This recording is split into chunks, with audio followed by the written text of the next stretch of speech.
nessa segunda parte do nosso evangelho de hoje, nós vamos estudar a quinta das 5 sabedorias, que é a sabedoria da liberdade, né?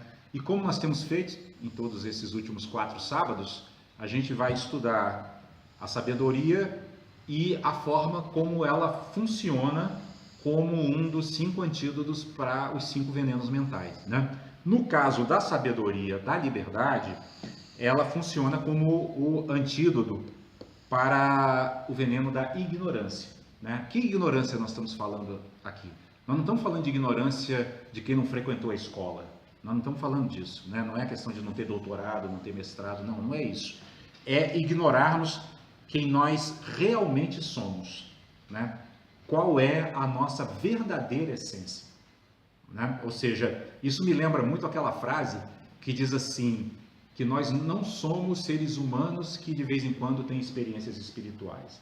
Nós somos espíritos que de vez em quando têm experiências humanas, né? Nós somos algo muito mais amplo do que essa existência humana que nós temos aqui. Mas por outro lado, essa existência humana, ela é chamada pelos mestres budistas de preciosa vida humana, porque é ela que nos dá a oportunidade de crescermos e ampliarmos a nossa visão para despertarmos em relação a essa nossa verdadeira identidade, né? A esse verdadeiro quem somos nós, né? Por isso que essa sabedoria, ela está ligada ao 5º agregado da nossa personalidade humana, que é a consciência, né? Nesse estado humano em que nós nos encontramos, como é que funciona a nossa consciência?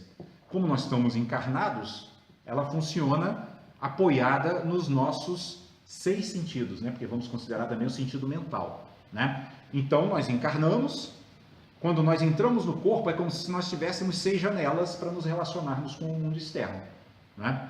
Então toda vez que nossos sentidos, que são nossa base interna, entram em contato com um objeto fora, que é a base externa, né? A gente vai formando uma consciência das coisas que vão acontecendo. Então, por exemplo, nós temos na nossa mente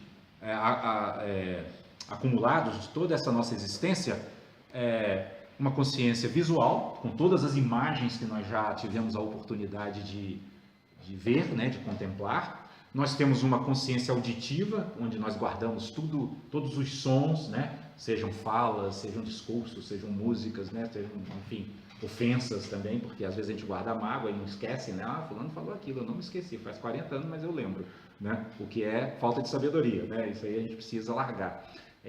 E assim temos também as consciência gustativa, né? De tudo que nós já provamos, né? Aí umas coisas a gente vai dizer assim, ah, isso aqui eu gosto, isso aqui eu não gosto, por quê? Porque na minha consciência eu lembro, eu provei aquilo, eu lembro do gosto que aquilo tem, né?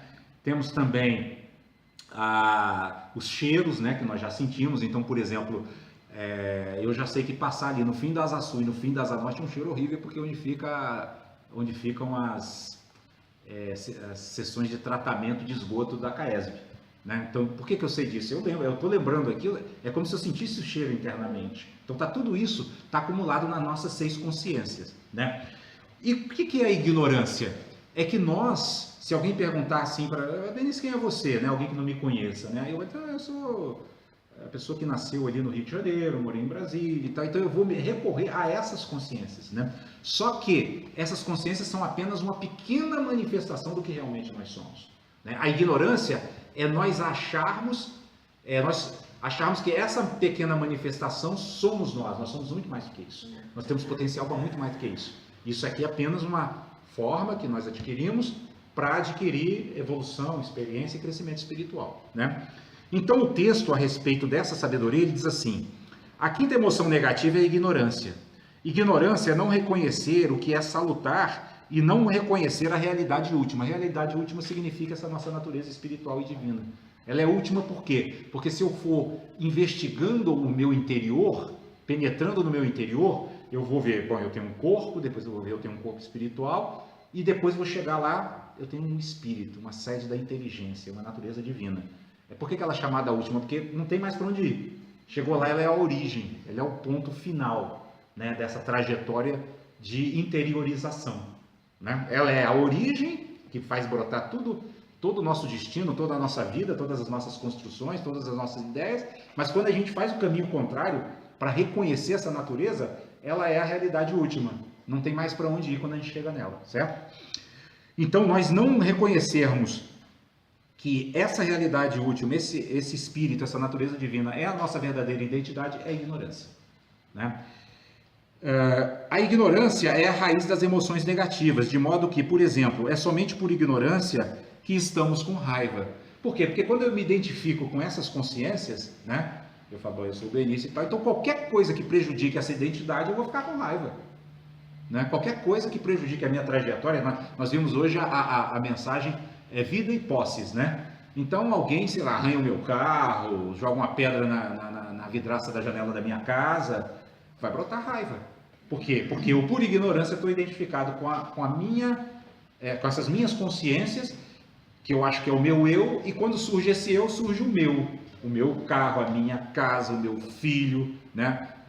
Já vimos pais que cometem a loucura, né, de agredir meninos que bateram nos seus filhos, né? Já vimos muito disso, né? Por quê? Ele não para ver, são duas crianças, não são duas crianças, é uma criança e meu filho. Então isso mostra a ignorância é exatamente isso, é a gente achar que o mundo se divide entre o que é meu e o que não é meu. Aí a gente perde completamente a noção da inseparatividade. Nós todos estamos conectados, não existe o filho do outro e o meu filho. Existem crianças no mundo que precisam da mesma atenção, do mesmo carinho, né? Da mesma instrução, da mesma educação, né? E o texto continua dizendo o seguinte, né? A ignorância é a raiz das emoções negativas, de modo que, por exemplo, é somente por ignorância que estamos com raiva. Só agimos agressivamente em relação aos outros porque somos ignorantes em compreender que a raiva só traz dor e tristeza para si mesmo e para os outros, né? Por motivos óbvios, né? Aqui mesmo, recentemente, acho que há 2 meses atrás, tiveram uns pais que estavam lá no sudoeste, se eu não me engano, os meninos brincando no parquinho e os meninos brigaram. Eles foram lá no parquinho segurar a outra criança para o filho bater na criança. Depois, o que aconteceu? Foram denunciados, obviamente, tinha câmeras filmando, inclusive, eles esqueceram desse detalhe, né? E aí tiveram problema com a polícia, para não falar de que a própria atitude de ir lá segurar uma criança, né, de deixar brotar uma raiva a esse ponto, já deve ter dado uma boa desestruturada em todo o mecanismo interno dessas pessoas, né, hormônios e tal, que num momento de explosão de raiva é um verdadeiro curto-circuito. Para o filho, exatamente as consequências que talvez eles vão colher desse filho, vão dizer assim, não, mas como que meu filho fez uma coisa dessa? Eu nunca ensinei isso para ele. Eles vão esquecer disso. Que ensinaram, e pela forma mais efetiva de se ensinar, que é pelo exemplo, só que pelo mau exemplo, né? Então a mãe até chegou e empurrou depois, né, que tinha segurado. Segurou, o menininho bateu e depois ela ainda deu um empurrão. Não houve briga também, não. Nem briga não teve, né? Jogando futebol, o menino pisou na bola e caiu e bateu no gol. Então é pior ainda, mas é pior, né? Mas então isso que... Ainda teve a mãe dela, depois que chegou, dela ou dele, não sei, a avó da criança, que chegou para defender que o filho não, estava nervoso, qualquer coisa. E o menino não queria bater também. Tentando contemporizar. O pai forçou a barra. O menino não queria bater no outro. A criança não queria bater no outro, porque criança ainda tem um coração inocente, né? Ainda não está contaminada por essa coisa, né? Meu pai, minha mãe, meu isso, meu aquilo, né? As crianças dividem as coisas, dividem os brinquedos, né? Então, assim, por isso que Jesus fala, isso está me lembrando uma coisa, deixai vir a mim as criancinhas, porque o reino de Deus pertence àqueles que se lhe assemelham. Ele não fala que são iguais, que se lhe assemelham, ou seja, que tem essa inocência, essa pureza de coração, mas que não são infantis, porque para você crescer espiritualmente você precisa amadurecer, mas sem perder a inocência. A ignorância, que é o que nós estamos estudando aqui, esse veneno, ele faz com que a gente perca essa inocência por completo. Nós não temos mais essa inocência, a gente não divide mais as nossas coisas e chega ao ponto de fazer isso. Como o Benedito falou, o menino nem bateu, mas a raiva, por isso que as pessoas falam, a raiva cega. A pessoa fica cega. Eu tenho certeza que essas pessoas não pensaram, não raciocinaram, talvez não sejam nem pessoas perversas, mas são pessoas, do ponto de vista espiritual, extremamente ignorantes. Essa coisa do meu está tão forte ali, né? Porque ela está presente em todos nós, né? Nós vamos precisar trabalhar muito isso para nos libertarmos completamente dessa noção de eu e meu. Isso ainda está muito presente em nós. Mas muitos de nós, não, né, eu não faria isso de segurar um menino para meu filho bater, nem bateria no menino, né? No máximo iria no pai, se realmente tivesse acontecido uma coisa muito grave, para falar alguma coisa ou conversar, mas enfim, poderia até ficar chateado, muito bravo, mas, né? Então, isso vai mostrar o quê? O nível de ignorância espiritual. Quanto maior ele for, mais agressividade a pessoa vai demonstrar, mais intensa vai ser a raiva que vai brotar. E o que nós vimos? Que o antídoto da raiva é a primeira sabedoria, lembra? A sabedoria do espelho, né? É eu saber que olhar lá para fora e entender que aquele fenômeno que está aparecendo para os meus sentidos, sou eu que estou dando a conotação para ele, sou eu que estou dando o sentido para ele. Então aquilo não precisava ter sido interpretado daquela forma, né? Essa criança bateu no meu filho. Aquilo podia ter sido, e deveria ter sido, né, interpretado, são crianças brincando, né? E o menino nem sequer bateu, deixa eu olhar direito. Não bateu, realmente ele estava jogando bola e meu filho caiu e bateu a boca. Então eu vou cuidar do meu filho, né? E vou ver até se o outro está bem, porque às vezes uma criança quando machuca a outra, fica sentida, né? Isso seria um comportamento, não digo nem sábio, né? Mas equilibrado, né? Equilibrado. Eu não vou nem dizer normal, porque tem muita coisa normal, que é considerada normal, né? Mas vamos dizer natural. Comportamento natural. Natural de quê? De quem não está absolutamente possuído pela ignorância. Quando muitas religiões falam em demônio, né? Elas deveriam esclarecer que esses demônios estão dentro de nós. Isso é que é o demônio da ignorância, o demônio da raiva, o demônio do orgulho, o demônio do apego, porque aí também tem apego ao meu filho, esse aqui é o meu, esse aqui ninguém bate, né? Os outros podem bater, pode fazer o que quiser, mas o meu não. Então estão todos os venenos mentais ali, né? E isso está prejudicando o que? A trajetória da própria pessoa que abriga esses venenos dentro da sua própria mente. Ela está se prejudicando também, e sobretudo em primeiro lugar, né? Por isso que também a gente pode chamar isso de ignorância, né? Está fazendo mal a si próprio, isso é ignorância, né? E o texto continua dizendo: a eliminação dos venenos mentais, ou seja, da escuridão da ignorância, é a realização do Buda Vairocana, que significa aquele que é como o sol. Ou seja, quando nós nos libertamos dessa prisão a essa ignorância, né, do eu, do meu, né, e do seu, a gente entra em contato com essa natureza íntima nossa que é como o sol. Por que ele comparou com o sol? Porque o sol brilha com muita intensidade, né? O sol ofusca até a nossa visão, a gente não consegue nem olhar direto para ele assim, né, diretamente, porque a luz é muito intensa. E não só isso, o sol brilha para todos os seres indistintamente, né? Até os criminosos tomam banho de sol na penitenciária, né? E aparece, deveria ser um outro ensinamento que a nossa sociedade deveria aprender, né? Ele não faz essa distinção, não. Esse aqui eu vou recolher meus raios porque ele matou alguém, então ele eu não vou dar meus raios ultravioletas ou sei lá o que, né? Vocês entenderam? A gente ri, né? Porque realmente é ridículo isso, né? Mas por que ele diz então que a realização dessa sabedoria é a realização do Buda Vairocana? E Vairocana em sânscrito significa aquele que é como o sol. Então quando a gente se liberta da ignorância, nós começamos a brilhar igual o sol. Então ao invés da gente cometer atos como esse que a gente descreveu aqui, né, que geram mais escuridão, né, que geram mais peso, que tiram a suavidade da nossa caminhada na vida, né? A gente se torna uma luz, né? Uma luz intensa, uma luz brilhante, que é a nossa verdadeira essência. Por isso que no Espiritismo, quando se pede para os Espíritos, no livro dos Espíritos, descreverem o que é o Espírito, eles dizem uma centelha. Porque não dá para definir com palavras nossas, porque ele está além das nossas concepções, mas eles nos passam essa ideia, centelha. Então, tem relação com o que? Luz, é luminoso. Então, tudo aquilo que obscurece a mente, né? Que como o caso desse acesso de raiva desses pais, né? Eles ficaram obscurecidos, perderam completamente a noção, né? Como nós dissemos, a noção até do próprio equilíbrio, não é nem de sabedoria, né? Do equilíbrio mínimo, né? De que eles deveriam ter tido, né? Por quê? Porque se distanciaram por completo, por ignorância, dessa natureza que é luminosa, né? Que ao invés de escurecer, né? Ela clareia. Mas se eu me deixo tomar pela raiva, que é um veneno mental, a luz não se apaga, o sol está lá brilhando, mas é como se várias nuvens, as nuvens da raiva, né? As nuvens do orgulho, as nuvens do apego, as nuvens de todos esses venenos, obscurecesse o sol, igual num dia nublado. A gente sabe que o sol está lá, mas nublou. E aí eu não enxergo mais, não vejo mais, aí saio cometendo essas atrocidades, né?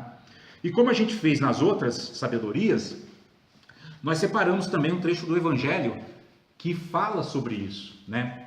Que é o Evangelho de João, no capítulo 8, no versículo 12 ao 32, quando Jesus diz assim: falou-lhes, pois, Jesus outra vez, dizendo: eu sou a luz do mundo. Quem me segue não andará em trevas, mas terá a luz da vida. Olha só que interessante. Quando Jesus falou isso, olha o que disseram os fariseus. Disseram-lhes, pois, os fariseus: tu testificas de ti mesmo? O teu testemunho não é verdadeiro. E olha a resposta de Jesus. Respondeu Jesus e disse-lhes: ainda que eu testifique de mim mesmo, o meu testemunho é verdadeiro, porque sei de onde vim e para onde vou, mas vós não sabeis de onde veio nem para onde vou. Né? Então o que Jesus está dizendo para eles? Como a gente falou, Jesus era um ser iluminado. Então ele já estava 24 horas conectado com a sua natureza primordial. Ele nunca falava, como nós já dissemos aqui, a partir da perspectiva da sua personalidade de Jesus de Nazaré. Ele falava sempre a partir do seu Cristo interno. Por isso que depois ele foi chamado de Jesus o Cristo, né? Porque se constatou isso, né? Que ele estava absolutamente livre dessa ignorância. Por isso que essa sabedoria chama sabedoria da liberdade.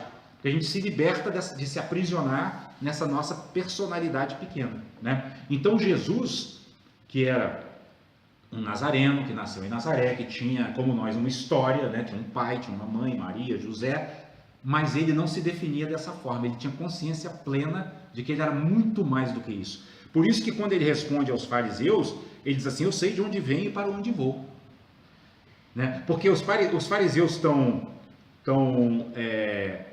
questionando isso dele, né? Porque é como se ele estivesse dizendo assim, quando ele diz eu sou a luz do mundo, ele diz assim: pô, mas você está se achando, né? Como assim, né? Devia deixar que as outras pessoas falassem isso de você, né? Só que Jesus, se a gente não tiver essa clareza de que ele não está falando a partir da personalidade de Jesus de Nazaré, nós vamos achar realmente que ele está se achando. Por quê? Porque nós estamos olhando do ponto de vista da nossa visão estreita, do ego. E ele, não é o ego de Jesus de Nazaré que está falando. O ego de Jesus de Nazaré está a serviço do Cristo interno dele, sempre. Tanto é que ele sequer se importa de ser chamado aqui, como está sendo chamado, de arrogante, né? Pô, que arrogante, né? Você dizer que você é a luz do mundo, cara, não está se achando, né? E de fato, o tempo mostrou que ele era uma luz no mundo, realmente, né? E ele continua dizendo assim: vós julgais segundo a carne, eu a ninguém julgo. Pô, ó, isso é mais uma demonstração que ele está falando a partir da sua natureza interna. Por quê? Porque a nossa personalidade, baseada nessas 6 consciências que nós falamos, ela julga o tempo todo. Por quê? Porque essa personalidade, ela tem seus parâmetros, né? Ela tem o seu certo e o seu errado, né? Baseado na sua própria história de vida, nas concepções que ela desenvolveu, na educação que recebeu. Mas a nossa natureza divina, ela é completamente aberta e compassiva, ela é acolhedora. O que ela faz não é julgar, o que ela faz é estimular os seres, pela energia do amor, a despertarem o que tem de melhor em si, que é essa luz interna, é a serem como um sol, é descobrir, ó, você é um sol, então, né, usufrua disso, né, usufrua dessa grande bênção que é ser um com o Pai. Jesus falava isso também: eu e o Pai somos um, né? Somos uma unidade, e nós também somos um com o Pai, só que não sabemos disso. Nós precisamos reconhecer isso. A diferença entre nós e o ser iluminado é que o ser iluminado já reconhece isso, ele vê isso com toda clareza e age no mundo a partir dessa conexão, né? Que é isso que permite Jesus a falar todas essas coisas. Por isso que ele fala: vós julgais segundo a carne, eu a ninguém julgo. Porque quem está segundo a carne, segundo a consciência pequena, o eu, vai julgar, né? Porque tudo aquilo que não está de acordo com o que eu gosto, eu vou de alguma forma reprovar. E por outro lado, vou aprovar e chamar de amigo todos aqueles que concordam comigo, né? E ele segue dizendo assim: e se na verdade julgo, o meu juízo é verdadeiro, ou seja, ele tem lucidez. Jesus era muito consciente disso, né? E nesses momentos em que ele faz essas afirmações assim muito fortes, ele está realmente expondo para aqueles que estão ao redor dele essa natureza divina, assim, com toda a sua pujança, com toda a sua luminosidade. Por isso que essas frases muitas vezes são mal interpretadas, né? Quando ele diz: eu sou o caminho, a verdade e a vida, e ninguém vai ao Pai se não for por mim, muitas religiões se apropriaram dessa frase para dizer que ele estava falando delas, dos dogmas delas, né? Ou seja, só vai por esse caminho. Não era isso. O caminho que ele estava falando é o caminho dessa natureza interior. Não tem outro caminho. Se não se conectar com essa natureza divina que habita em nós, que ele falou: o reino divino está dentro de vós, não tem chance. porque essa é a fonte da vida, plantada no nosso próprio interior, né? E ele segue dizendo: e se na verdade julgo, meu juízo é verdadeiro, porque não sou eu só, mas é eu e o Pai que me enviou. Ele está tentando dar uma lição para eles, dizendo: não sou eu, Jesus de Nazaré, que está falando.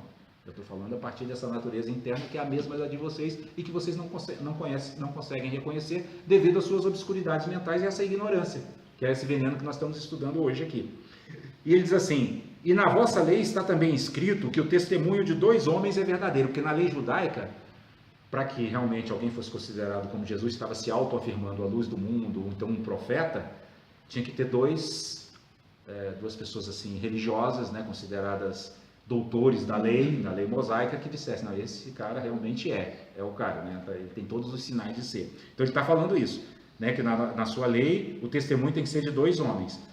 Eu sou o que testifico de mim mesmo, e de mim testifica também o Pai que me enviou. Então o que ele está dizendo é que ele não precisa de nenhuma aprovação externa, porque ele já está mostrando para eles a própria luz interna que habita dentro dele e de todas as outras pessoas. Porque ele não está dizendo que isso é exclusividade dele, ele nunca disse. Tanto é que ele fala: o reino de Deus está dentro de vós. Então não é que ele está se colocando acima, não, ele está tentando despertar as pessoas para essa realidade interior, que é uma realidade de todos nós, né? Ele está, na verdade, agindo com compaixão. E aí ele diz assim: disseram-lhe, pois, onde está teu pai? Olha quando a pergunta é feita a partir da ignorância, né? As pessoas já querem ver com os olhos, né? Uma natureza divina que a gente não consegue sequer conceber pelo pensamento, quanto mais ver com os olhos, né? Onde está teu pai? Jesus respondeu: não me conheceis a mim, nem a meu pai. Se vós me conhecesseis a mim, também conhecerias a meu pai. Ou seja, se vocês já tivessem reconhecido dentro de vocês essa natureza divina, vocês já teriam me reconhecido há muito tempo, já teriam sabido quem eu sou há muito tempo. Vocês não conseguem enxergar por quê? Porque ainda estão com esse veneno da ignorância. Vocês percebem como essa passagem ela diz respeito a essa sabedoria? Jesus está transmitindo para eles um ensinamento que, se eles assimilarem, vão dissolver o veneno da ignorância dentro da mente deles e vão conseguir ver esse sol, né? Esse sol infinito. Essas palavras disse Jesus no lugar do tesouro, ensinando do templo, e ninguém o prendeu, porque ainda não era chegada a sua hora. Porque ali era caso para ser preso, porque é para se declarar a luz do mundo, né? Dentro do lugar do tesouro, que era o sinédrio. Então ele estava dentro do lugar onde estavam as autoridades religiosas da época, os fariseus, né? Então aquilo era um problema super grande. Mas ninguém teve peito para prendê-lo. Por quê? Porque ele falando dessa forma e conectado com a sua natureza interior, a energia é muito poderosa. As pessoas, embora não compreendam, elas sabem que tem algo ali, inconscientemente algo além do que elas podem compreender, né? E outra, o poder que emana daí, não tem ninguém que conseguisse prender enquanto ele não quisesse ser preso, né? Enquanto ele não achasse que chegou a hora, como aconteceu na época da crucificação, né? Diziam, pois, os judeus: porventura quererá matar-se a si mesmo, pois diz: para onde eu vou não podeis ir. Quer dizer, começaram a achar que ele estava querendo se suicidar, porque ele disse: para onde eu vou vocês não podem ir, né? Não podem por quê? Porque não acessaram essa natureza interna. E dizia-lhes: vós sois de baixo, eu sou de cima. Vós sois deste mundo, eu não sou deste mundo. Se a gente lê isso aqui fora do contexto, vai parecer que ele está se colocando diferente dos demais. Mas a gente tem que lembrar que em várias outras passagens ele falou coisas completamente diferentes dessas, como por exemplo: o reino de Deus está dentro de vós. Então, quando a gente for ler essas coisas, não podemos ler segundo a letra. Temos que ler segundo o espírito do evangelho como um todo. Então, se ele disse lá que o reino de Deus está dentro de nós, e aqui ele diz que vós sois de baixo, eu sou de cima, significa simplesmente que ele está dizendo apenas: eu acessei o reino, vocês não acessaram ainda, mas as portas estão abertas para todos aqueles que seguirem o caminho espiritual, o caminho de desenvolvimento das virtudes internas, do tesouro interno, né?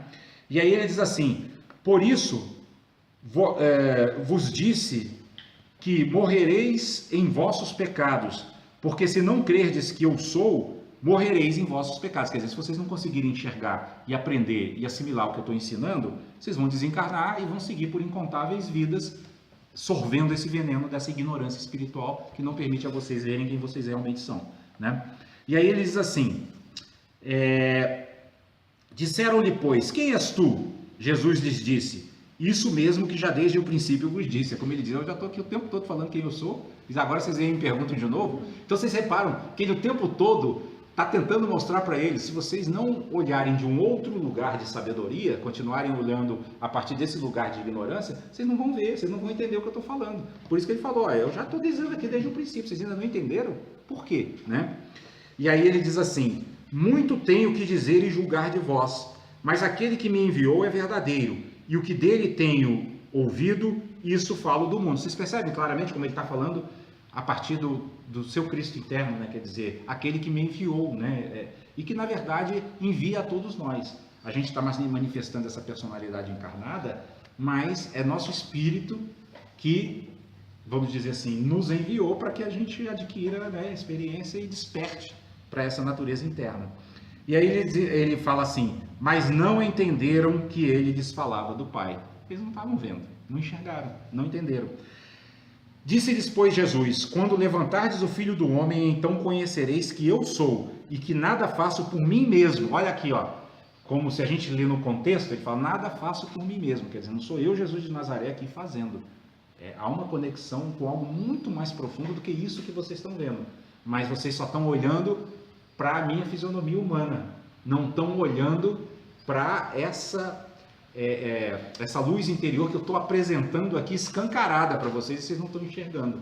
Por quê? Ignorância, né? A nuvem da ignorância está na frente, não permite que eles entendam. Vocês percebem, as perguntas que eles fazem mostram que eles não conseguem entrar no tema do que Jesus está abordando, né? E aí ele continua dizendo, e aquele que me enviou está comigo, o Pai não me tem deixado só, porque eu faço sempre o que lhe agrada. Ou seja, como ele está conectado com a natureza divina interna dele, ele jamais faz ações não virtuosas. Ele só faz o que agrada ao Pai, ou seja, o que está dentro dos princípios universais. É simplesmente isso, né? Vocês percebem que à medida que a gente vai lendo, a gente tem que decifrar essas coisas, né? Porque está numa linguagem, Jesus tentou assim colocar na linguagem mais clara possível para aquelas pessoas entenderem, né? E nós, 2000 anos depois, nós temos que decifrar isso, porque senão a gente vai fazer uma leitura que não vai ficar totalmente confusa, né?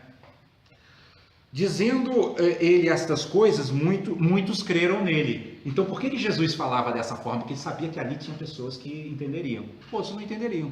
Tudo bem, aqueles que não entenderiam, iriam entender depois, ou pela dor ou pelo amor, né? Jesus dizia, pois, aos judeus que criam nele, se vós permanecerdes na minha palavra, verdadeiramente sereis meus discípulos. E aí vem o que eu considero o mantra que vai nos conectar com essa sabedoria. E conhecereis a verdade, e a verdade vos libertará. Então, toda vez que a gente estiver se sentindo obscurecido por esse veneno da ignorância espiritual, vamos lembrar dessa frase de Jesus. E conhecereis a verdade, e a verdade vos libertará. Que verdade é essa? A verdade sobre nós mesmos, sobre quem realmente nós somos, né? No cristianismo seria essa natureza crística, essa natureza divina, né? No budismo, a natureza búdica. Essa é a nossa verdadeira, é a nossa verdade interna. E ela nos liberta. Por isso que essa sabedoria é a sabedoria da liberdade. Nos liberta dessa prisão, desse eu pequeno, né? Que fica dividindo o mundo e se defendendo de um suposto mundo hostil, né? Quando todo mundo o mundo inteiro é divino.